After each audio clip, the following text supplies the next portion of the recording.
I'll show you around the room, etc. Now, I have had someone else who's actually in the queue before you, and they're just umming and ahhing, and I've said you are coming around, so I need to get a decision from them. So you are second in line, but I want to understand, I'm happy to show it to you, and if this one goes, I might have other rooms and other houses. So you kind of set up a little bit of a get-out clause for yourself if ultimately you decide you don't want them. I'll also say, look, I need a reference, I need this, this, this. You can make it difficult for them or too much hassle for them to bother to want to rent from you. Does that make sense? That's probably highly illegal, but I don't care because I want to know who comes in my property, okay? If people bring the wage slip and no ID, I want to see an original copy. I want to see a passport, which most people have, or a driving license, which not everyone has, but most people have, okay? And again, if they say to us, all the hassle to bring that stuff, well, yes, it is, because I want to make sure you're a good tenant. And imagine if you're in my house, as I said earlier, you're going to want me to put good tenants in, aren't you? I also asked them, if possible, to bring a photocopy of it. So they've got the original, great. If I agree, yeah, in principle, they can come in. What I used to do is take the photocopy then. Why do I want the wage slip? Because that's got their national insurance number on it. And if I've got their national insurance number and their name, I can track them down. And I have tracked down tenants who've decided to disappear without paying rent. I've taken them to court, and I've got an attachment to their earnings, and they're still paying me. So if someone doesn't have any substance about them, it's very difficult for you to get your money back. If they've got a job, there are ways and means to get your money back. Having their national insurance number is a really important piece of information. So when you collect this information from tenants, you might want to have a file that's got this for each tenant. You've got a little file in your filing cabinet, and you've got any correspondence, you've got their contracts in there, correspondence, all their proof of ID. So if you ever need it, fine. Okay? So that's just something about kind of filling rooms and finding tenants there.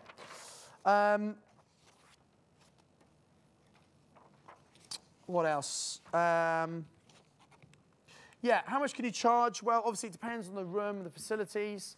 I've got a house that's got 4-bedroom house on, or sleeps for on Bourneville Lane. The rent in that house is generally higher than my 5-bed houses because there are less people in the house. It's got a fantastic kitchen in it. 2 of the rooms have got en suites, and so the 2 remaining rooms just share one. So there's less sharing of facilities. So in that kind of room, they pay a higher rent in that house. Obviously, for a young professional tenant, you will include all the bills, generally. And when you're looking at competition on the market, see, do they include the bills or not? Some people don't include the bills. The tenants have to sort it out themselves. It's a complete nightmare. So when I'm showing, or I used to show a tenant round, I'd say, by the way, all the bills are included. I'm sure you've looked at other places. You need to check. Have they included all the bills? So I'll put the boot in about other places where actually they might need to be paying extra, and it looks like a cheaper rent, but they've got all these extra unknown costs. People don't like uncertainty. This way, they know exactly what they're paying each month. It really makes it very easy. If you have students, students generally come as a group to you. They're all friends anyway, and they generally pay their own bills. And the great thing about students, they don't have to pay any council tax. They're exempt. As long as they're studying for at least, I think, 16 hours a week. And they can get a letter from their local university saying they're on a full-time course. And so, although some full-time courses are a lot less than 16 hours a week, you know, but still, that's another story. But as long as they get a letter saying they're full-time course, they give it to the council, and they'll be exempt from council tax. Otherwise, you end up paying as a landlord. So just check they're on the right kind of courses to make them exempt. Yeah, so it needs to be, really the cost we talked about, the cost needs to be less than them living in a studio.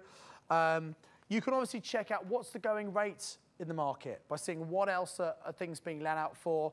Maybe go and check some of the competition out, see what the standard is. And then what you could also do is this. When you first get a house and you got this house and it's 4 or 5 people and the first people come around and it's empty, it can seem a little bit, so there's uncertainty. People don't know who's going to be there. And so what I sometimes do is you might offer slightly lower rent just to fill the first few rooms quickly, okay?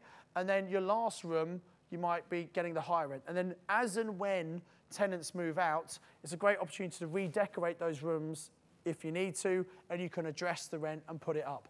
Generally, I have people in the houses anywhere from 6 months to a couple of years, and I kind of keep the contract just rolling on and on and on. So if someone comes in, they pretty much stay at that rent. When they move out, I review the rent for that particular room based on the competition, and it usually goes up a little bit, and then I advertise at the new rates. That's how you creep your rents up over time. That's all I want to say on that. 2 final things before we take any questions on this. And then this afternoon, there'll be a bit more of a practical session on a particular type of way of doing multi-lets, which is going to be a great presentation, I'm sure. Is 2 more things to think about, I alluded to earlier. One is HMO licensing, and the other is planning. Put some notes up here for you. So, and people get these confused, they are totally different things, okay? So when it comes to HMO licensing, and I want you to help me here to remember this. For most councils, if you have 5, all do this, your hand, 5 or more people on 3 or more floors. How many? 5 or more people on 3. Do the hand motion. Come on, help me remember it. 5 or more people on 3 or more floors, you need to get a license. Okay? Now, this does vary. I was speaking to a guy earlier this week. He's got a property in, I think it's Isleworth in London. Isleworth. Yeah, I don't know how to pronounce it either. Anyway, in Hounslow is the council. And I was speaking to him, and he wanted to convert it into flats. And I said, why don't you multi-let? And he said, the local council are being very strict, and they're saying 3 or more. So they're taking the planning route. You said, I said the planning definition for 3 people, and they're saying 3 or more people, it needs a license. I said, well, that's unusual. And I know some other councils, that Swindon, for example, 3 or more people, they want to have a license, which is a pain, because I have one. I've got a 3-story house that takes 4. We don't use it as multi-let because it's licensing, and actually they had all sorts of strange things we had to do, which we just couldn't do, so it ruled it out. But he said, and I said, well, you know, it's not that much to get a license. He said, yes, it is. I said, how much? He said, and I've got him to go and check this because he may be wrong, because it sounds a lot of money to me. In Birmingham, a license is £500 and it's valid for, well, when I applied for mine 4 years ago now, it was £500 valid for 5 years. So actually, I think this year, maybe next year, I've got to renew them. And what you do is you go and you speak to the council, and you need to put this on your action list. And whether you're going to do multi-lets or not, I encourage you to do this just as an exercise. So you need to call your local council, and you need to speak to 2 departments. The first one we're talking about right now is the HMO department, HMO licensing department. Call them up, give your name, say, I'm looking to get some multi-let HMO properties. Can you send me your HMO licensing pack? I'll send you a big pack, and basically there's a load of forms. And it's good to, because they'll tell you exactly what the requirements are. And it's good to look at those, and they look quite arduous at first, but once you've done them once, actually they're quite straightforward. Some of the things you have to do, you supply a drawing to scale of the layout of the property, showing where the fire doors and things are, and the fire alarms. You have a number of forms to fill in, talking about the management. You have one of the forms you fill in gets sent to your lender, by the way. So you have to make sure your lender is happy for your house to be used as a multi-let. I've got one of my properties as a multi-let, and we've got a license on it. And this form went off to the lender, and I had a letter back from the lender saying, Mrs. Ucci, we noticed you've put an application to have a license for a multi-let property, and we'd just like to bring to your attention, our mortgage doesn't offer, you're not allowed to use property as multi-lets. That is in a breach of a multi-let, so we will not be supporting this. That was 3 years ago. I had a letter. At the end of the day, the mortgage is being paid on time every single month. I have the correct insurance. The insurance company, it's a buy-to-let mortgage, obviously, but the insurance company know it's a multi-let, so anything happens, it's all fine. It's not a problem. So just be aware your lender will be notified. But in this particular case, this lender, they sent me one letter. It's never been an issue. Okay? I just didn't respond to it. Oh, thank you, noted. Filed it under B. So just be aware that it's part of, at the end of the day, mortgage companies want to know their interest is safe. They want to get their money back. That's what they're interested in. Okay? That's my view. Maybe we should edit that from the film. I don't know, but still. But be aware a form will go to your lender. Then what will happen, they'll come back and you put your fee in when you apply. Now, if you don't have a license and you are operating a property that should be licensed, they can fine you a lot of money. I think tens of thousands of pounds. Certainly £5,000. And there might even be, I don't think it's a criminal offence, but certainly they can fine you for it. They can come in, they can demand you do all sorts of stuff. As long as you've put an application in, it's okay to use as a multi-let. So, if you had a 5-bedroom house, I would only want to fill 4 of the rooms until you've actually put the forms in. Once the forms have gone in, you can use the 5th one.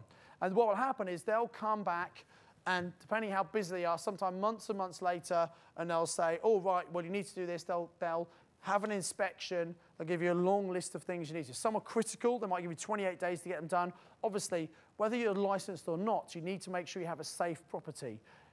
So you need to make sure everything's up to standards in terms of the right kind of fire alarms and things. And again, the information on fire safety is guideline. It's not actually legislation.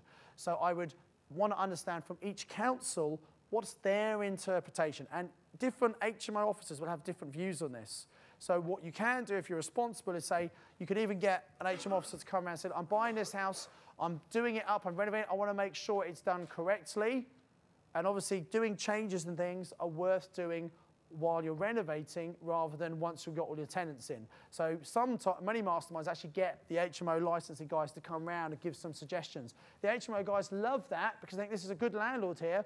They want to get it right. So generally, they're happy to come and do that. There'll be some things on there. For example, when I first got my licenses, there was something that said that the requirement was every room had to have its own hand basin. Okay? Now, I spoke to the licensing guy and said, that's ridiculous. Because some of the rooms got ensuite fine, but some haven't. And there may not be room to do it. It's going to cost a lot of money. It's going to cause disruption. We don't want it. And it said this particular thing had to be done within 3 years. And the guy said to me, don't worry about it. Sure enough, a year or so later, they dropped that requirement. So all I'd say is, safety things, absolutely make sure they're done straight away. Some things on there, if they've given you a long time to do it, you maybe don't need to do it straight away. Okay? We also, we had an inspection a while ago, and they came round and they changed the regs, and they'd said, what we really want is we want, in each room, we want a little mini fridge, and we want a cabinet as well, so people can store their food. And we said, yeah, okay, fine, we'll do that. And there were some other things we had to do, and we did the other things. When the inspector came round, and we know him, we're in touch with him, and we look after our properties, look after tenants. We said, yeah, we were going to do that. Tenants didn't want it. He said, oh, okay, forget about it then. Now, we're good landlords. We look after the properties, we look after tenants, we communicate, they know about us, all the safety stuff's in, etc. And maybe he shouldn't have said that, because at first he said, no, we need to have those. Requirements is have those in the rooms. And we said, tenants don't want it. And also, it's, there's a fire risk, because you've got a fridge in a room, electrical device, and actually we don't want to store food in the rooms, we want to store it in the kitchen. There's plenty of space at the kitchen. And it's kind of, yeah, okay. And, if you reason with these people politely, often it works. It does come down to the individual sometimes. But, I would say get friendly with your HMO officer. There are some landlords who completely avoid it, and they're underground, and they're cantankerous when it comes to local authorities. I don't think that's the way to do it personally. I'd much rather do cooperation and working with them. They're not out to find people who are doing it properly. They're out to find people who are not doing it properly. The only problem is some council officials, and I'm generalising here, and I'm obviously not referring to the ones in Birmingham because we get on well with them, but some council officials are Jobsworths. And actually, because you're a good landlord, you're an easy pushover. So they will ask you to do things that, being a bit petty really. So just take it all with a pinch of salt really. But you need to find out from your local council what's required. Oh, by the way, back to the guy I spoke to earlier this week. He said Hounslow were charging £3,500 to £5,000.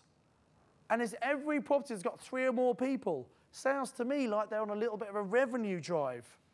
So the rates can vary from different councils. Anyone who's got multi-lets or knows how much it is in their area? Show of hands. Yep. How much is it, Pete, in your area?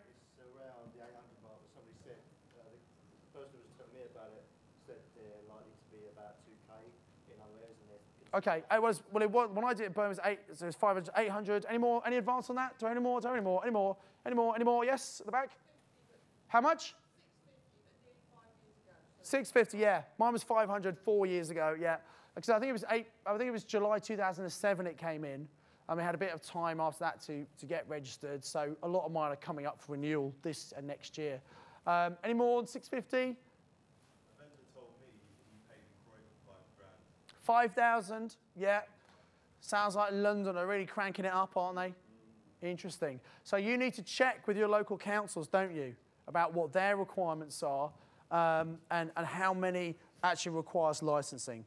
So you got to make sure it's nice and safe for the property, obviously. So licensing is totally different from planning, okay? And planning has changed. The rule of thumb we used to work on, if it was 7 or more beds, it needed planning permission for change of use from a house to a more commercial operation, okay? They see it as a business. Then the Labour government brought something in to do with studentification. So areas where lots of students lived, and because of that, the area kind of generally went downhill. And they were going to bring this in, and the Conservative says, oh, we're not going to allow that. When the Coalition came in, they kind of backtracked, and they got a lot of pressure for that. Long and short of it right now is, it's a bit of a cop-out. The government have kind of said, well, we're going to allow local councils to do what they want, because they know what's happening in their area. So this thing called Article 4 has been brought in. And local councils, some have already adopted it, put it in place. Some are doing it now. Some are doing it later this year. Some don't seem to care about this at all. And here's what the importance for you is. If you have a normal residential house that's going to be used as a multi-let, in this purpose, a multi-let for planning is 3 or more people. So if you have a normal residential house you want to use as a multi-let property, if it's in one of these areas that's come under Article 4, you will need to get planning permission to do that. Okay? Now, most cases, if it's got 3 or even 4 people, does it need an HMO license? No. But if it's got 3 or more and it's in an Article 4 area, does it need planning? Yes. Can you see the difference between the two? Planning department, HMO licensing department, completely separate departments in the councils as well. Very often, one doesn't really know what the other one's doing. Maybe that's slightly harsh, but that's often the reality, okay? They are getting better, generally, councils are trying to come together and work together because they've had so much criticism that different departments are giving different advice. So they are getting better. But again, you need to speak separately to the planning department and ask them, have they brought in the Article 4? Now, when you normally call a council, you'll have initial people you'll speak to who are kind of like a help desk. Generally, they won't know about this kind of stuff unless it's already been enforced, okay? So what I suggest you do is go in, make an appointment to go and speak to your duty officer in the planning department because they are a public servant and their job is to provide information to people about what's going on. They'll be able to talk to you about Article 4. They'll also talk to you about any other regeneration projects and things, what's happening, and transport things, and the plan to bring people in. So it's really good if you're investing in an area to go and speak to the duty planning officer anyway to find out what's going on. So I think that's something you should put on your action list. And while you're there, have a chat to them about Article 4. Okay?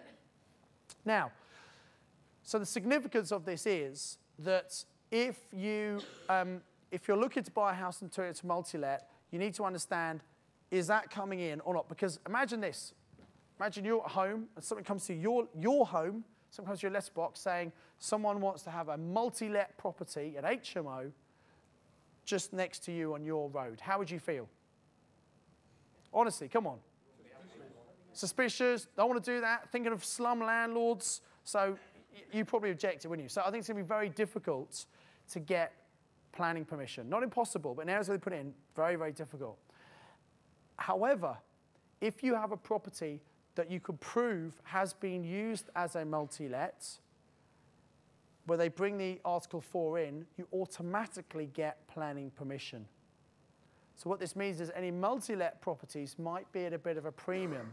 So if you can find landlords who are looking to sell, and it's an area where is Article 4, there's a restriction on the amount of HMOs in the area, and it's going to be hard for people to get more of them, your HMO could be a very desirable property.